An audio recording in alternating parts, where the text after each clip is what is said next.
Captain Sidhu मसले ते बोले प्रगट सिंह, कहा मीटिंग हो गई तां किहो जिहा मुद्दा।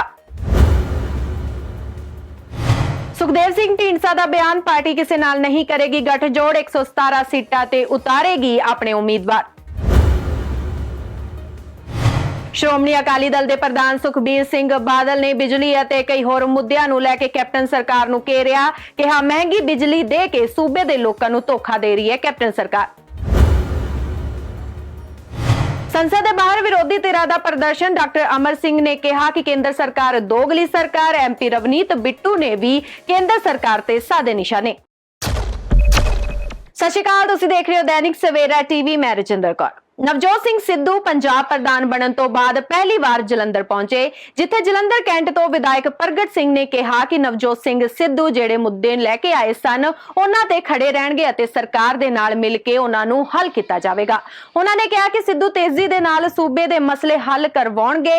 कैप्टन अते सिद्धू दे विवाद नूं लेके उन्हां ने कहा कि जद उन्हां दी मीटिंग ही हो गई है तां विवाद वाली कोई गल नहीं रही।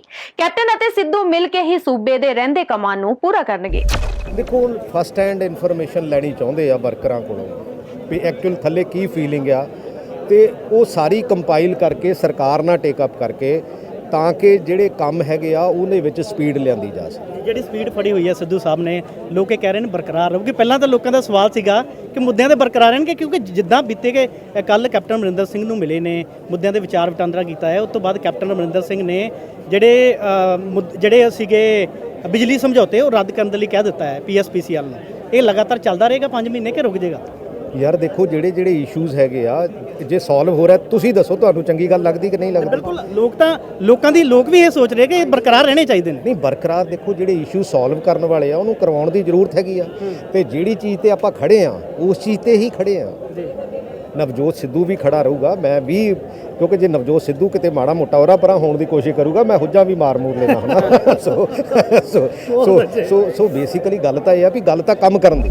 पंजाब विच 2022 ਦੀਆਂ ਵਿਧਾਨ ਸਭਾ ਚੋਣਾਂ ਨੂੰ ਲੈ ਕੇ ਸਾਰੀਆਂ ਸਿਆਸੀ ਪਾਰਟੀਆਂ ਵੱਲੋਂ ਤਿਆਰੀਆਂ ਜ਼ੋਰਾਂ ਤੇ ਚੱਲ ਰਹੀਆਂ ਨੇ। ਇਸੇ ਦੇ ਤਹਿਤ ਸ਼੍ਰੋਮਣੀ ਅਕਾਲੀ ਦਲ ਡੈਮੋਕ੍ਰੈਟਿਕ ਵੱਲੋਂ ਵੀ ਚੋਣਾਂ ਦੇ ਮੱਦੇਨਜ਼ਰ ਗਤੀਵਿਧੀਆਂ ਜਾਰੀ ਕੀਤੀਆਂ ਜਾ ਰਹੀਆਂ ਨੇ। ਇਸ ਦੇ ਸਬੰਧ ਵਿੱਚ ਪਾਰਟੀ ਦੇ ਪ੍ਰਧਾਨ ਅਤੇ ਰਾਜ ਸਭਾ ਮੈਂਬਰ ਸੁਖਦੇਵ ਸਿੰਘ ਢੀਂਡਸਾ ਨੇ ਕਿਹਾ ਕਿ 2022 ਦੀਆਂ ਚੋਣਾਂ ਉਹਨਾਂ ਦੀ ਪਾਰਟੀ ਇਕੱਲੇ ਹੀ ਲੜੇਗੀ ਅਤੇ ਪਾਰਟੀ 117 ਸੀਟਾਂ ਤੇ ਹੀ ਆਪਣੇ ਉਮੀਦਵਾਰ ਉਤਾਰੇਗੀ।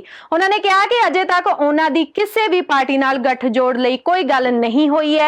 आने वाले समय विच किसी पार्टी नाल समझौता ना होया तां पार्टी अपने दम उत्ते ही चोणां लड़ेगी। उन्होंने कहा कि 2022 दीयां चोणां नूं लैके उन्हां दी तैयारी पूरी है। दस दे कि आम आदमी पार्टी वालों लगातार बयान दिते जा रहे ने कि अकाली दल डेमोक्रेटिक दे नाल उन्हां दा समझौता हो गया है।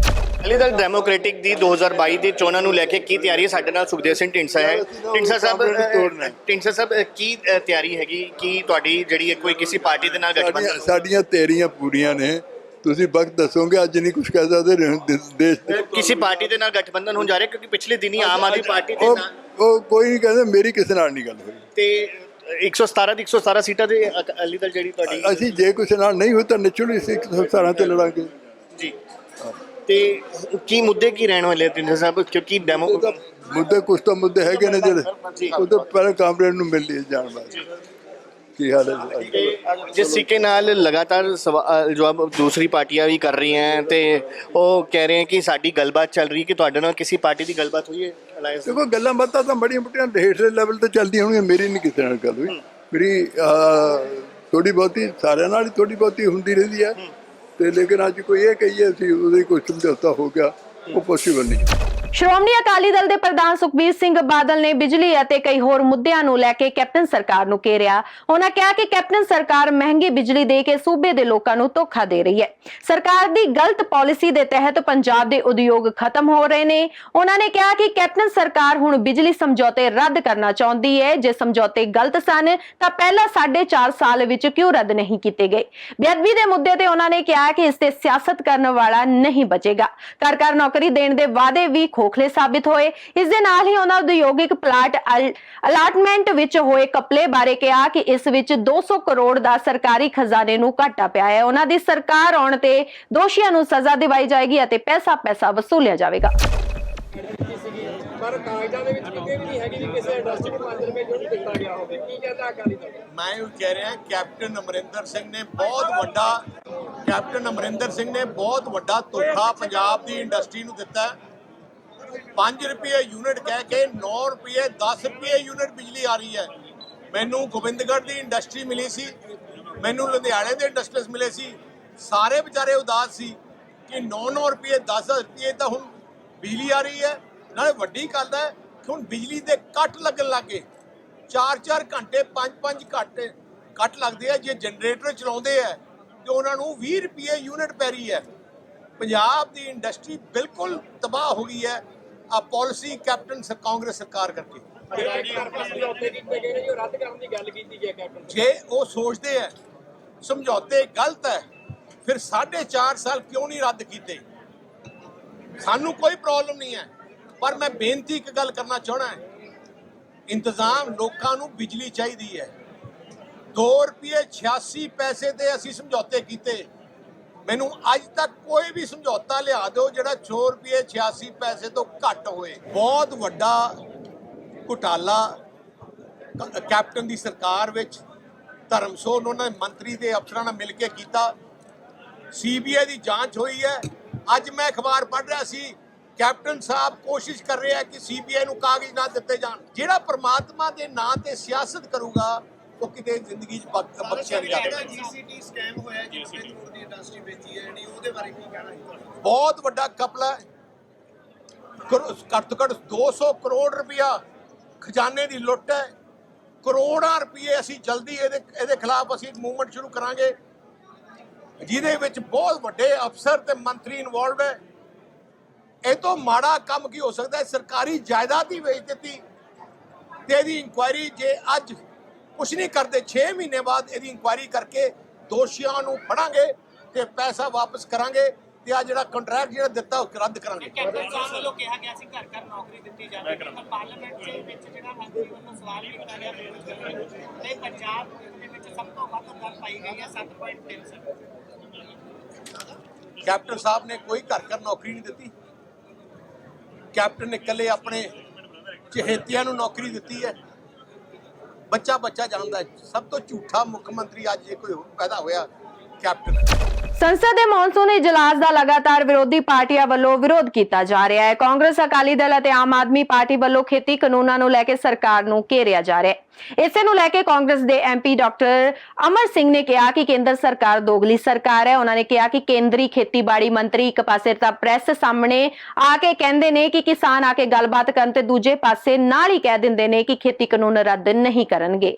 ਅਮਰ ਸਿੰਘ ਨੇ ਕਿਹਾ ਕਿ ਕਦੀ ਸਰਕਾਰ ਰਾਹੁਲ ਗਾਂਧੀ ਨੂੰ ਘੇਰ ਲੈਂਦੀ ਹੈ ਤੇ ਕਦੀ ਵੀ ਇੱਕ ਤਰਫਾ ਦੀ ਗੱਲ ਨਹੀਂ ਕਰਦੀ, ਇਸ ਲਈ ਹੀ ਇਸ ਨੂੰ ਦੋ ਮੁਹੀ ਸਰਕਾਰ ਕਿਹਾ ਜਾਂਦਾ ਹੈ। देखो, ये एक ऐसी सरकार है जो दो मुही और दो तरफा बात करती है। जो सिंपल बात होती है उसको कहीं और ले जाते हैं। हर चीज़ को एंटी नेशनल और हर चीज़ को देशद्रोही और वो ले जाते हैं। हम लोग किसानों के कानूनों पे एडजॉर्नमेंट मोशन लगा रहे हैं, उसको रिजेक्ट करते हैं।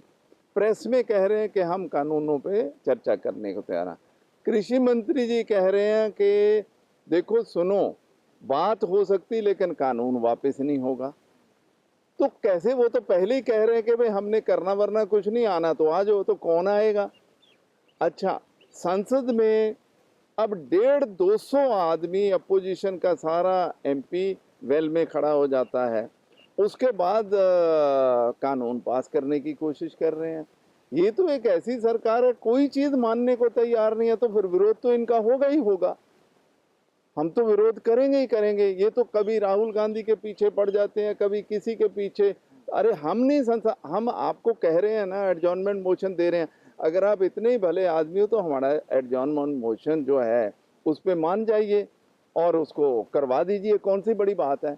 अच्छा, एक दिन दिखा दें कि बिजनेस का जो बिजनेस एडवाइजरी कमेटी का मिनट्स निकलते हैं कि क्या क्या रखना है।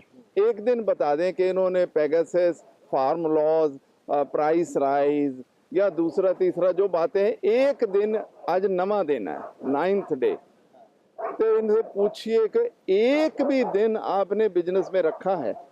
जब बिजनेस में ही नहीं रखते हो, हमारा एडजॉर्नमेंट मोशन आप करते हो कैंसल, तो हम अच्छा बाहर प्रेस में बोले जा रहे हैं, देखो झूठ कितना बोलते। मैं तभी कह रहा हूँ ये दो मुंही सरकार है। ਦੂਜੇ ਪਾਸੇ ਐਮਪੀ ਰਵਨੀਤ ਸਿੰਘ ਬਿੱਟੂ ਨੇ ਵੀ ਸਰਕਾਰ ਤੇ ਨਿਸ਼ਾਨੇ ਸਾਧੇ। ਬਿੱਟੂ ਨੇ ਕਿਹਾ ਕਿ ਅਜਿਹਾ ਪਹਿਲੀ ਵਾਰ ਹੋਇਆ ਜਦੋਂ ਪਾਰਲੀਮੈਂਟ 'ਚ ਕੈਮਰੇ ਸਿਰਫ ਮੰਤਰੀਆਂ ਉੱਤੇ ਅਤੇ ਸਪੀਕਰ ਤੇ ਰੱਖੇ ਗਏ ਤੇ ਬਾਕੀ ਜਿੰਨੇ ਵੀ ਕੈਮਰੇ ਲੱਗੇ ਨੇ ਉਹ ਬੰਦ ਕਰ ਦਿੱਤੇ ਗਏ।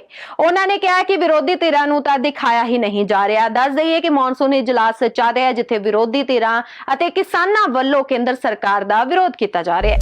ਇਹ ਜਿਹੜੇ ਕੈਮਰੇ ਆ, ਕੈਮਰੇ ਵੀ ਸਰਕਾਰ ਨੇ ਸਿਰਫ ਕੈਮਰੇ ਮੰਤਰੀਆਂ ਵੱਲ ਚੱਲਦੇ ਆ, ਬਾਕੀ 50 ਕੈਮਰੇ ਲੱਗੇ ਆ, ਸਾਰੇ ਬੰਦ ਨੇ। ਇੱਕ ਕੈਮਰਾ ਜਿਹੜਾ ਮੰਤਰੀ ਤੇ ਸਪੀਕਰ ਤੇ ਆ।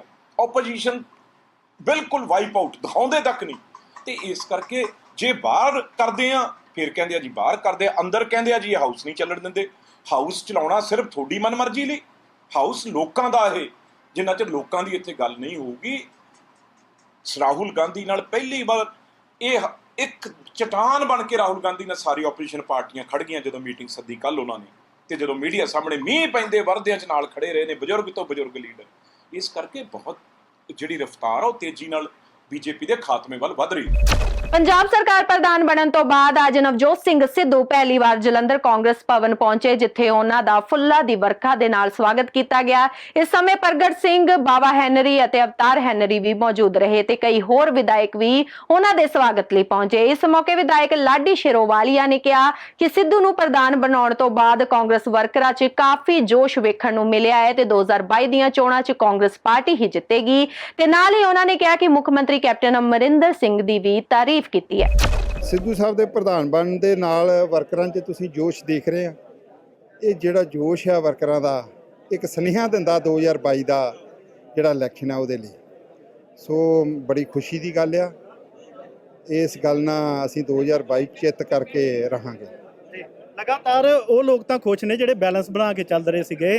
ਜਦੋਂ ਸਿੱਧੂ ਸਾਹਿਬ ਟਵੀਟ ਕਰਦੇ ਨੇ ਤਾਂ ਬਹੁਤ ਸਾਰੇ ਵਿਧਾਇਕ ਇਦਾਂ ਦੇ ਸੀਗੇ ਜਿਹੜੇ ਨਾ ਤਾਂ ਕੈਪਟਨ ਅਮਰਿੰਦਰ ਸਿੰਘ ਵੱਲ ਸੀ ਨਾ ਹੀ ਨਵਜੋਤ ਸਿੰਘ ਸਿੱਧੂ ਦੇ ਵੱਲ। ਹੁਣ ਲੱਗਦਾ ਹੈ ਕਿ ਜਿਹੜੇ ਉਦੋਂ ਇੱਕ ਪਾਸਾ ਕਰ ਗਏ ਕਿਤੇ ਨਾ ਕਿਤੇ ਨੁਕਸਾਨ ਹੋ ਸਕਦਾ ਉਹਨਾਂ ਨੂੰ। ਦੇਖੋ ਕੈਪਟਨ ਅਮਰਿੰਦਰ ਸਿੰਘ ਜੀ ਬਹੁਤ ਸਤਿਕਾਰਯੋਗ ਸਾਡੇ ਮੁੱਖ ਮੰਤਰੀ ਸਾਹਿਬ ਆ। ਉਹਨਾਂ ਦਾ ਬਹੁਤ ਪੰਜਾਬ ਦੇ ਵਿੱਚ ਨਹੀਂ ਪੂਰੇ ਦੇਸ਼ ਦੇ ਵਿੱਚ ਬਹੁਤ ਉੱਚਾ ਕੱਦ ਆ। ਕੈਪਟਨ ਅਮਰਿੰਦਰ ਸਿੰਘ ਵਰਗਾ ਲੀਡਰ ਪੈਦਾ ਹੋਣਾ ਬੜਾ ਮੁਸ਼ਕਿਲ ਆ ਔਰ ਉਹ ਲੀਡਰ ਦੀ ਜਿੰਨੀ ਵੀ ਪ੍ਰਸ਼ੰਸਾ ਕਰ ਲਈਏ ਥੋੜੀ ਆ। ਉਹਨਾਂ ਨੇ ਹਮੇਸ਼ਾ ਪੰਜਾਬ ਦੇ ਲੋਕਾਂ ਦੀ ਗੱਲ ਨੂੰ ਸੁਣ ਕੇ ਉਹਨਾਂ ਦੀ ਨਬਜ਼ ਨੂੰ ਪਛਾਣ ਕੇ ਉਹਦੇ ਮਸਲੇ ਹੱਲ ਕੀਤੇ ਆ, ਪੰਜਾਬ ਦੇ ਮਸਲੇ ਹੱਲ ਕੀਤੇ ਆ। ਚਾਹੇ ਪਾਣੀਆਂ ਦਾ ਰਾਖਾ ਕਿਹਾ ਜਾਵੇ ਕੈਪਟਨ ਅਮਰਿੰਦਰ ਸਿੰਘ ਨੂੰ, ਚਾਹੇ ਕਿਸੇ ਵੀ ਇਸ਼ੂ ਤੇ ਗੱਲ ਕਰੀਏ ਤਾਂ ਉਹ ਗੱਲ ਆ ਵਿਰੋਧੀਆਂ ਦਾ ਕੰਮ ਹੁੰਦਾ ਬੋਲਣਾ ਤੇ ਕੈਪਟਨ ਅਮਰਿੰਦਰ ਸਿੰਘ ਜੀ ਦਾ ਕੰਮ ਆ ਕੰਮ ਕਰਨਾ। ਔਰ 2022 ਦੀ ਗੱਲ ਕਰੀਏ ਤਾਂ 2017 ਦੇ ਵਿੱਚ ਲੋਕ ਇਹ ਕਹਿ ਰਹੇ ਨੇ ਕਿ ਜਿਹੜੇ ਵਾਅਦੇ ਕੈਪਟਨ ਸਰਕਾਰ ਨੇ ਕੀਤੇ ਅਜੇ ਤੱਕ ਪੂਰੇ ਨਹੀਂ ਕੀਤੇ। ਜਿਹੜੇ 5 ਮਹੀਨੇ ਰਹਿ ਗਏ ਨੇ ਲੋਕ ਆਸ ਰੱਖਣਗੇ ਪੂਰੇ ਹੋ ਜਾਣਗੇ। ਬਿਲਕੁਲ ਪੂਰੇ ਕਰਾਂਗੇ। ਪੜਾਅ ਪੜਾਅ ਅਸੀਂ ਅੱਗੇ ਵਧ ਰਹੇ ਹਾਂ। ਪਰ 4.5 ਸਾਲ 'ਚ ਲੋਕ ਕਹਿੰਦੇ ਪੂਰੇ ਨਹੀਂ ਹੋਏ, 5 ਮਹੀਨਿਆਂ 'ਚ ਕਿੱਦਾਂ ਹੋ ਜਾਣਾ? ਦੇਖੋ ਇਹ ਨਹੀਂ ਗੱਲ ਹੁੰਦੀ। ਫਾਈਨਾਂਸ ਦੇ ਸਿਸਟਮ ਹੁੰਦਾ, ਫਾਈਨਾਂਸ ਨੂੰ ਕਿੱਦਾਂ ਅਰੇਂਜਮੈਂਟ ਕਰਨਾ। ਪੰਜਾਬ ਦੇ ਵਿੱਤੀ ਹਾਲਾਤਾਂ ਨੂੰ ਸਾਰੇ ਪਾਸੇ ਦੇਖ ਕੇ ਆ ਕੋਵਿਡ ਦਾ ਸਮਾਂ ਆ ਗਿਆ। ਜਿਹੜਾ ਸਾਡਾ ਡਿਵੈਲਪਮੈਂਟ ਦਾ ਸਮਾਂ ਸੀ ਜਾਂ ਸਾਡਾ ਇਹ ਫੈਸਲੇ ਲੈਣ ਦਾ ਸਮਾਂ ਸੀ ਉਹ 1.25 ਸਾਲ 1.5 ਸਾਲ ਕੋਵਿਡ ਦੇ ਵਿੱਚ ਅਸੀਂ ਗੁਜ਼ਾਰਿਆ। ਸੋ ਇਸ ਕਰਕੇ ਇਹ ਸਾਰੀਆਂ ਚੀਜ਼ਾਂ ਨੂੰ ਧਿਆਨ ਵਿੱਚ ਰੱਖਦੇ ਹੋਏ ਫਿਰ ਵੀ ਅਸੀਂ ਪੜਾਅ ਅੱਗੇ ਵਧ ਰਹੇ ਹਾਂ ਔਰ ਜਿਹੜੇ ਅਸੀਂ ਵਾਅਦੇ ਕੀਤੇ 2017 'ਚ ਲਗਭਗ ਅਸੀਂ ਉਹਨਾਂ ਨੂੰ ਪੂਰੇ ਕਰਨ ਦੇ ਵਿੱਚ ਸਫਲ ਹੋਵਾਂਗੇ।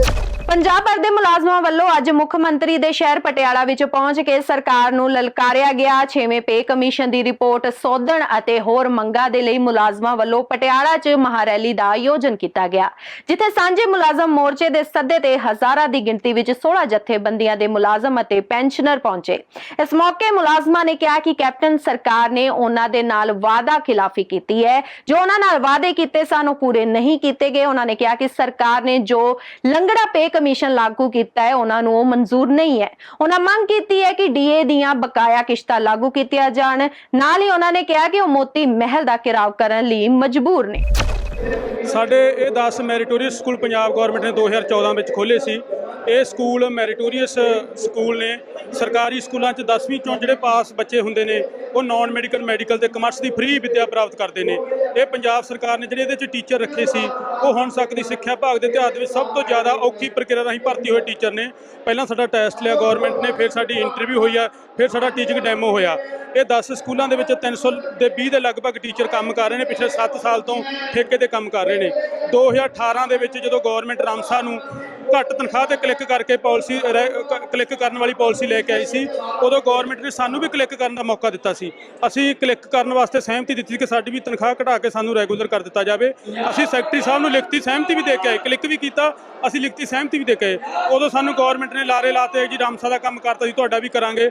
ਹੁਣ ਅਸੀਂ ਪਿਛਲੇ 5 ਮਹੀਨਿਆਂ ਤੋਂ ਸਾਰੇ ਮੰਤਰੀ ਸਾਹਿਬਾਨ ਨੂੰ ਮਿਲੇ ਹਾਂ, ਕਿਸੇ ਮੰਤਰੀ ਕੋਲ ਸਾਡੀ ਗੱਲ ਦਾ ਜਵਾਬ ਹੈ ਨਹੀਂ। ਸਾਡੀ ਜੀ ਮੁੱਖ ਮੰਗ ਹੈ ਜਿਹੜਾ ਸਾਨੂੰ 6ਵਾਂ ਪੇ ਕਮਿਸ਼ਨ ਨੇ ਜਾਰੀ ਕੀਤਾ, ਉਹ ਲੰਗੜਾ ਲੂਲਾ ਕੀਤਾ, ਸਾਨੂੰ ਬਿਲਕੁਲ ਮਨਜ਼ੂਰ ਨਹੀਂ।